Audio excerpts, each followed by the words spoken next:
Bismillahirrahmanirrahim. Assalamualaikum warahmatullahi wabarakatuh. Alhamdulillah, alhamdulillahilladzi 'allamal insana ma lam ya'lam. Wassalatu wassalamu ala khairil anam sayyidina Muhammadin sallallahu alaihi wa alihi wasallam. Amma ba'du. Pemirsa UM Channel yang dirahmati oleh Allah. Pada kesempatan kali ini, saya ingin membahas tentang fenomena yang semakin mendominasi kehidupan kita saat ini, yaitu kecerdasan buatan atau artificial intelligence. Kecerdasan buatan atau AI ini telah menjadi topik yang sangat hangat di berbagai bidang, dari teknologi, sosial, bahkan sampai etika. Dalam perspektif Islam, kecerdasan buatan menghadirkan tantangan dan sekaligus peluang yang harus kita sikapi dengan bijaksana, yang tentunya berdasarkan petunjuk dari Al-Quran dan Al-Hadis. Para pemirsa, istilah AI muncul pada konferensi Dartmouth tahun 1956.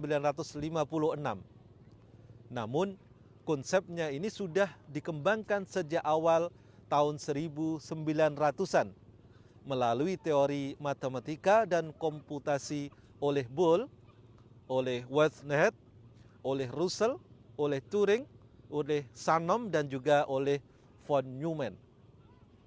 Setelah komputer digital pertama lahir pada tahun 1946, tokoh seperti McCarthy dan Minsky merumuskan AI yang sekarang terus berkembang hingga second wave of AI di tahun 1956. Para pemirsa UM Channel yang dirahmati oleh Allah. Kecerdasan buatan adalah cabang ilmu komputer yang bertujuan untuk menciptakan sistem yang mampu melakukan tugas-tugas yang biasanya itu memerlukan kecerdasan manusia.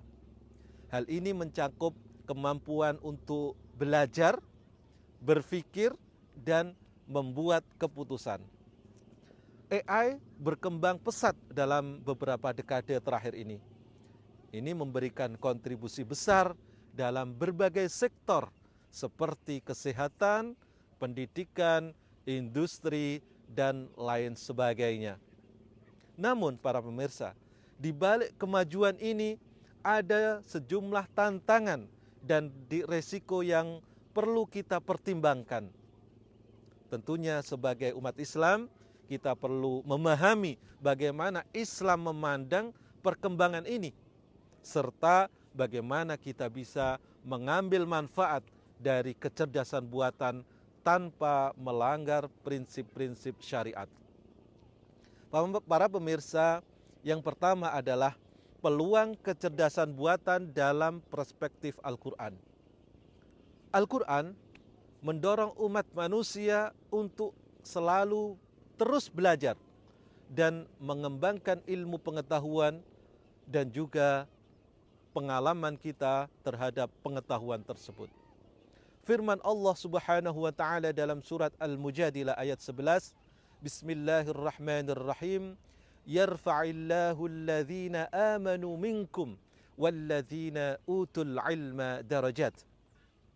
Allah akan meninggikan orang-orang yang beriman di antaramu dan orang-orang yang diberi ilmu pengetahuan beberapa derajat.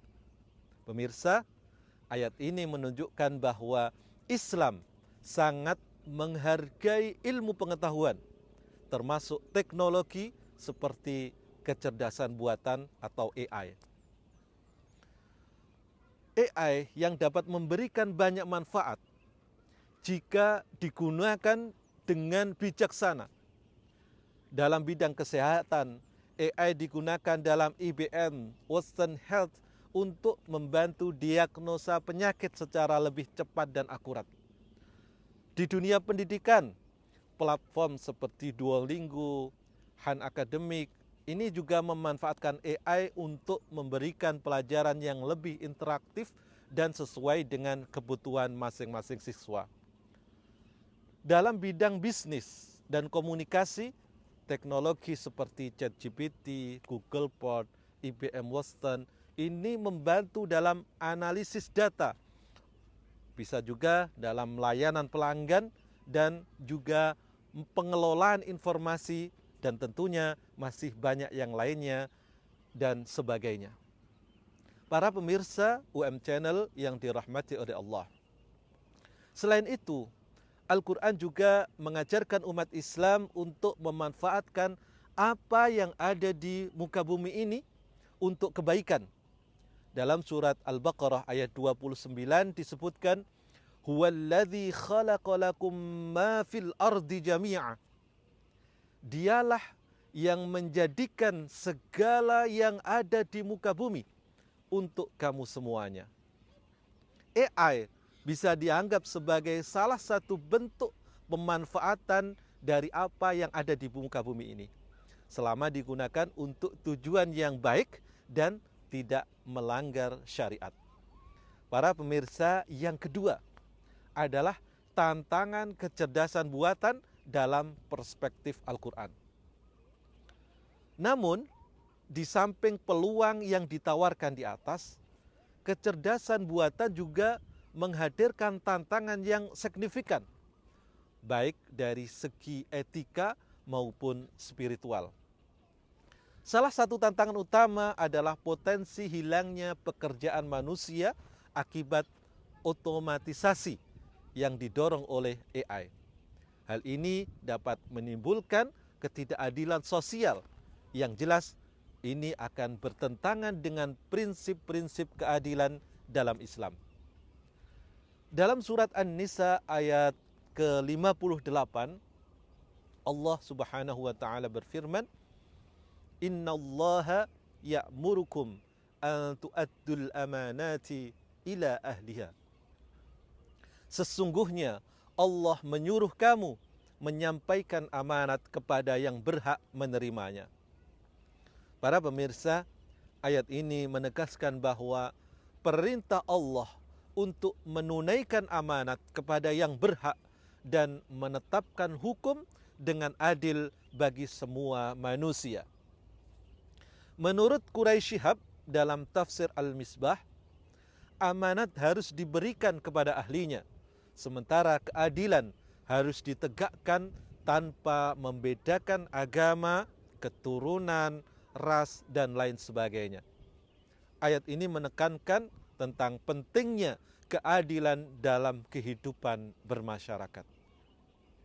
Para pemirsa, jika dikaitkan dengan penggunaan kecerdasan buatan, maka penggunaan AI harus didasarkan pada prinsip keadilan dan tanggung jawab sosial, sebagaimana ditegaskan dalam surat An-Nisa ayat 58 tadi.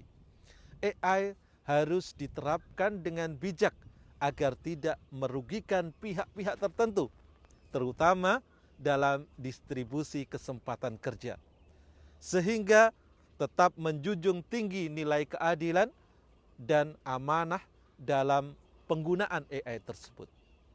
Para pemirsa rahimakumullah, yang ketiga adalah etika dalam penggunaan kecerdasan buatan. Etika dalam penggunaan kecerdasan buatan juga menjadi hal yang harus diperhatikan dalam syariat Islam. Al-Quran mengajarkan tentang pentingnya niat dan tujuan yang baik dalam setiap perbuatan. Dalam surat Al-Isra ayat 36, Allah Subhanahu wa taala berfirman, "Wala takfu ma laysa laka bihi 'ilm. Innas sam'a wal basara wal fuada kullu ulaika kana anhu mas'ula." Dan janganlah kamu mengikuti apa yang kamu tidak mempunyai pengetahuan tentangnya. Sesungguhnya pendengaran, penglihatan, dan hati, semua itu akan diminta pertanggungjawabannya. Para pemirsa, menurut Ibnu Katsir, seorang hamba akan dimintai pertanggungjawabannya tentang apa yang dilakukan oleh anggota tubuhnya itu pada hari kiamat kelak. Dan semua anggota tubuhnya akan ditanyai tentang apa yang dilakukan oleh pemiliknya. Ayat ini juga menekankan bahwa setiap tindakan yang didasarkan pada pengetahuan dan pertimbangan yang matang, termasuk dalam penggunaan teknologi seperti AI ini, yaitu penggunaan AI harus didasarkan pada tujuan yang jelas dan tidak boleh digunakan untuk tujuan yang merugikan orang lain atau bahkan melanggar etika dan moralitas. Yang keempat, kecerdasan buatan dan kehidupan spiritual manusia. Selain tentang etika, AI juga menimbulkan pertanyaan tentang dampaknya terhadap kehidupan spiritual. Dengan semakin canggihnya teknologi, ada kekhawatiran bahwa manusia tergantung pada mesin dan mengabaikan aspek-aspek spiritual dalam kehidupan mereka. Dalam surat Al-Hasyr ayat 19, Allah Subhanahu wa taala memperingatkan, "Wala takunu kalladzina nasullaha faansahum anfusuhum ulaika humul fasiqun." Dan janganlah kamu seperti orang yang lupa kepada Allah, lalu Allah menjadikan mereka lupa kepada diri mereka sendiri. Mereka itulah orang-orang yang fasik. Para pemirsa, ayat ini mengingatkan kepada kita akan pentingnya menjaga keseimbangan antara kemajuan teknologi dan kehidupan spiritual.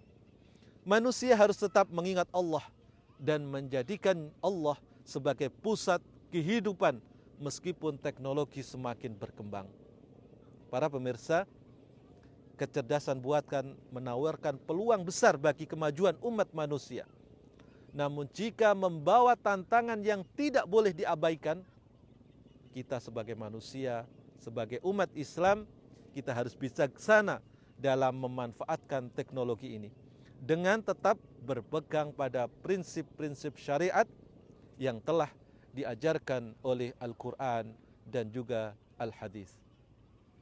Para pemirsa, kita harus bisa memastikan bahwa penerapan AI telah atau tidak merusak keadilan sosial, tidak melanggar etika, atau mengganggu kehidupan spiritual kita.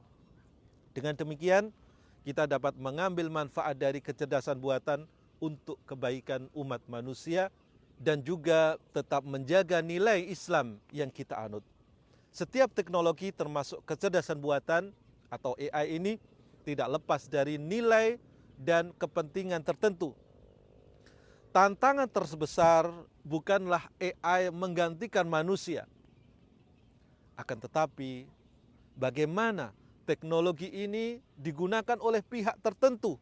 Ini adalah tantangannya untuk kepentingan ekonomi, politik yang tidak adil, dan sebagainya. Dalam Islam, kesadaran adalah hal mendasar yang membedakan manusia. Sementara AI hanyalah alat tanpa kesadaran sejati. Oleh karena itu, kita harus bijak dalam memanfaatkan AI agar tetap sesuai dengan nilai keadilan dan nilai kemanusiaan. Mari kita berdoa agar Allah Subhanahu wa taala membimbing kita dalam menggunakan teknologi dengan cara yang benar dan bermanfaat. Semoga kultum yang singkat ini mendatangkan manfaat. Wabillahi taufiq wal hidayah wal ridha wal inayah. Wassalamualaikum warahmatullahi wabarakatuh.